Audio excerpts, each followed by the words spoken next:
Hi again. We're going to finish section 4.2 today, right now, talking about horizontal asymptotes and oblique asymptotes. We were looking in the last video at this function, and we did long division to get our quotient,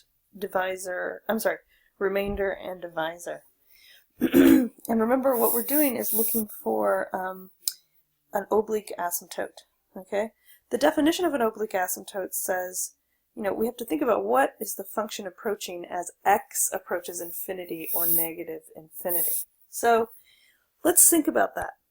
As x gets closer and closer to infinity, or x gets closer and closer to negative infinity, we're going to take a look at what happens to each piece of this function, the three polynomials that are here. Okay? Well, if I think about this x here getting larger and larger and larger, pardon me, then I can say, okay, whatever this x is, it's gonna, this part of the function is going to get larger and larger and larger also, right? But it's going to continue to follow this pattern. So we're going to say that the 3x plus 3, it stays 3x plus 3. But look what's going to happen when we look at what happens to x in a ratio situation. Yeah? If we look at each part of the ratio, the numerator, right, because it has, I'm sorry, I don't mean an equals, because it has an exponent, right, x squared, as x gets larger and larger and larger, this polynomial, 2x squared minus 3x minus 3, is dominated, its value becomes dominated by the first term here, right? Because if I think of a really, really, really large value or really, really, really small negative value for x and square it, that's huge. That becomes a huge, huge, huge positive value times 2. Much, much bigger than if I just took the original large x and multiplied it by 3. So what we're going to say then is that this 2x squared minus 3x minus 3 goes to 2x. Then, again, as x is getting larger and larger and larger, or smaller and smaller and smaller, x cubed minus x squared plus 1, for the same reason, will go towards x cubed. X cubed, again, is going to dominate the value of this denominator, right? It's going to be way bigger than x squared. Yeah? So these two, x squared and plus 1, they pale in comparison to the value. Okay? Now you might say, why did we not make 3x go to plus 3 go to 3? Well, here 3x is not really going to be very much bigger. Excuse me. 3x is going to be a very large number as x gets really, really large. But adding 3 to it isn't really going to change it too much at all. So, if you wanted to, we could leave the 3x plus, what we'll do is we'll leave the 3x plus 3, because it really is going to get closer to that number. There's not as big of a difference between 3x and 3 as far as value necessarily as there is between the x squared and the x as x gets large. Okay, so then what happens to our entire function? Well, this first, the quotient stays 3x plus 3, even though x will be very large. It stays equal to that value. Then we are going to look at the ratio. The numerator goes towards 2x squared. The denominator goes towards x cubed. So what we're going to say then is that as x goes to infinity or x goes to negative infinity, then r of x is going to go towards 3x plus 3 plus 2x squared over x cubed. Now, when we then reduce this fraction, notice what happens. X squared cancels, and x cubed becomes x. So it is, I'm sorry, I don't need an equals there. I mean to put a plus. We have 3x plus 3 plus 2 over x, right?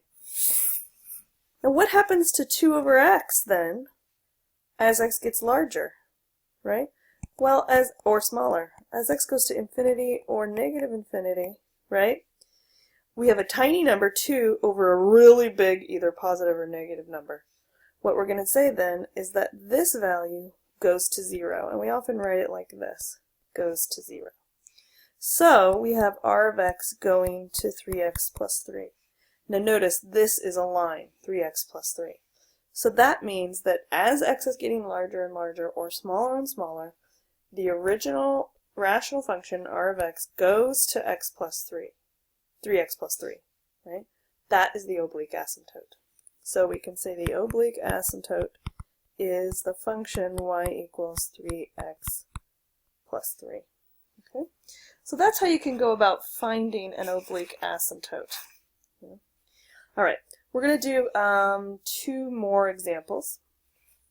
The first one is to find either a horizontal asymptote or the oblique asymptote of, we have a new function, r of x is equaling 8x squared minus x plus 2 all over 4x squared minus 1, right?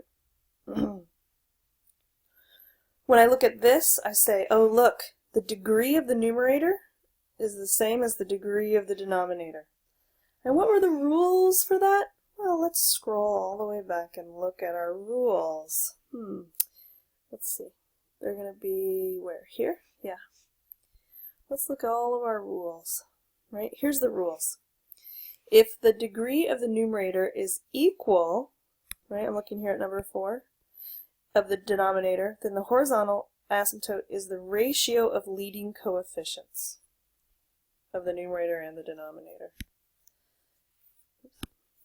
Okay, so now in this example we have our leading coefficients are 8 over 4.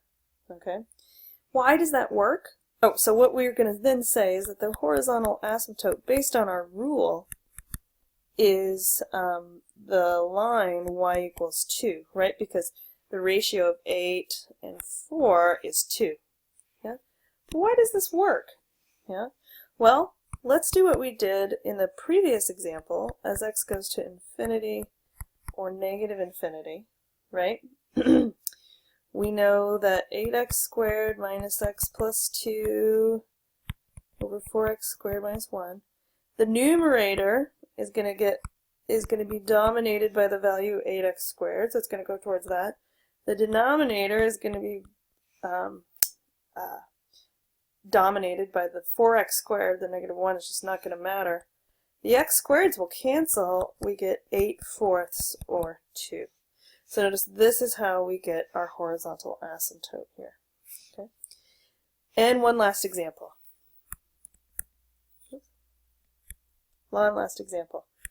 We're going to find either the horizontal asymptote or the oblique asymptote of r of x, which equals x minus 2 over 4x squared plus x plus 1. Okay. Now our rules above say that if the degree of the numerator is less than the degree of the denominator, then the horizontal asymptote becomes y equals 0. Okay? So we already know then that our horizontal asymptote is y equals 0. But again, how does that work? Well, again, let's look at the definition of a horizontal asymptote. We look at what happens, or we look for the line that the function approaches as x goes to infinity or towards negative infinity. Yeah? You take 4x squared plus x plus 1, right? As x goes towards infinity or negative infinity, the numerator is going to go to x. The denominator is going to go to 4x squared, right? And then we're going to be able to cancel an x and an x here. We get 1 over 4x, but x is going to go towards infinity. So this entire fraction goes towards 1 over 4 times infinity. So it's a small number 1 over a really, really, really big number. It goes to 0. Yeah? And so that means, again, that our horizontal asymptote is y equals 0.